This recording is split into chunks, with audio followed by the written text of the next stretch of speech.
Hi, Panda here, and in this video we're going to rank all 8 of the new tracks from Mario Kart 8 Deluxe Booster Course Pass Wave 1. So let's see how these 8 new tracks rank.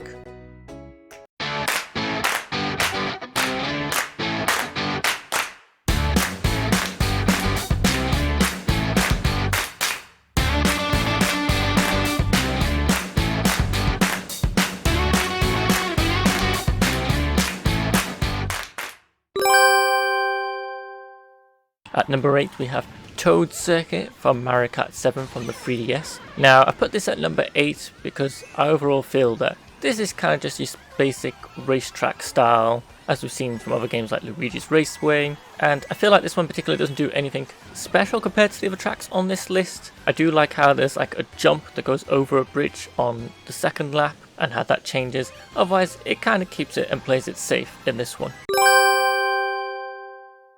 At number 7 we've got Sky Garden from Mario Kart Super Circuit, which came out on the Game Boy Advance. Now this one's at number 7 because I like how they've turned what is initially like a flat 2D game into this 3D course, so at least they've given it some more verticality, some jumps, and overall that has made it better. But the downside to this track, the cloud animations that when you race past, I'm not as keen on this. Just something off, and you can probably tell from the footage. There's just something off about it. Plus, this course isn't very memorable, and that's kind of why I put it at number 7. Yeah, it's got some nice jumps and a shortcut section, but overall, nothing stuck in my head. And even trying to remember the course now, I just can't remember quite well enough. So this one is serviceable, but isn't quite top tier stuff. At number 6, we've got Tokyo Blur from a Mario Kart Tour on mobile phones. Now, this has got the same issue that many of the tracks from the Tour games have got, that the graphical style is kind of flat. It doesn't quite have the same detail as the Mario Kart 8 Deluxe tracks. And this is the one track where you're thinking, I think all these tracks have got the Mario Kart Tour art style instead of the Deluxe art style. So that's just something to keep in mind. But I do like how the Mario Kart Tour track, and especially this one, does have something where the track is different on lap 3. So when you get to lap 3, you go a different way and go across the bridge, which does end up leading to a jump where you're gliding as well. Overall, I love the setting for this. The Tokyo setting is amazing, and it's pretty cool to see a real life location. I just wish the track was a little bit more exciting. It's a very road based track, and then there's a section with 2 thwomps, which just kind of feel like they're just being put there for no reason. It's just a bit flat otherwise. I love the locations, and that's why I enjoy it. I love how lap 3 changes the track, but I think they could have done a little bit more with this one. At number 5 we have Paris Promenade, another Mario Kart Tour track. Now Paris Promenade has the same qualities as Tokyo Tour. It's lovely to see a real life location, but suffers slightly from the flat textures. Now there is quite a little bit of details with different locations.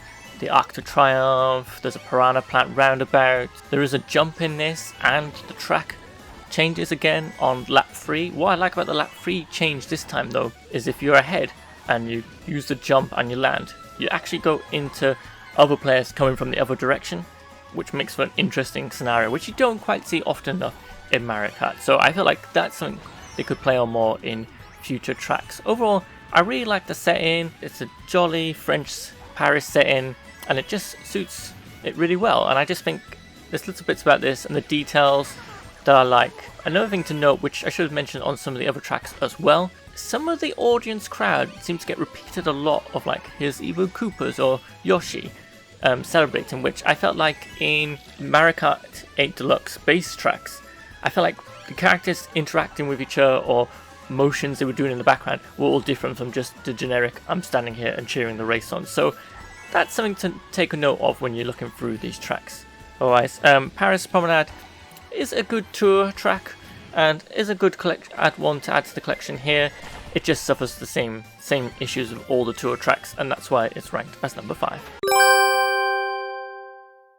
At number 4 we've got Shroom Ridge, which was originally on the DS Mario Kart game. Now Shroom Ridge is a great track. It is one of these classic, you're driving around, there's traffic happening, and there's quite a few like this. From originally the N64's Toad's Turnpike really started this trend off of having these tracks with busy traffic. It's got plenty of different vehicles, some various corners, a tunnel, there's some cool cars with a surfboard that you can jump up and jump off those, a shortcut near the end if you've got a mushroom and you can blow some air from a green pipe. So there's lots of cool things in this track, and overall I just like the flow, the feel. It's a good track, and especially if you're playing on higher speeds as well, the traffic can really add an extra element of a danger.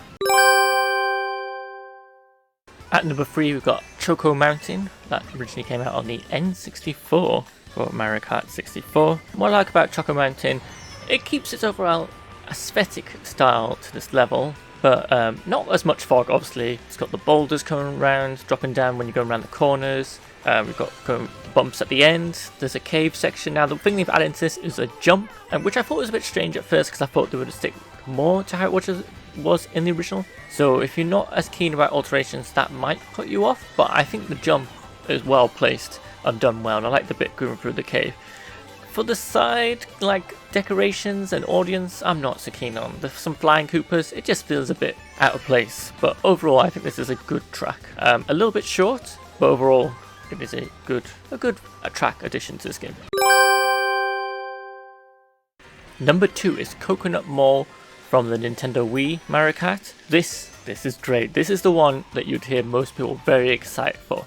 This is a classic Wii course. So this is a shopping mall set on like Isle Delfino. So you got all the characters from Isle Delfino and from Super Mario Sunshine. You go through a shopping mall, there's escalators, but they change which way they're going, up or down, easily marked with like red or green arrows. A few alternative routes, you can go down the stairs or go up the whole top way. There's another shortcut near the end. They've added a jump at the end as a gliding. You can get some speed boosts off water fountains.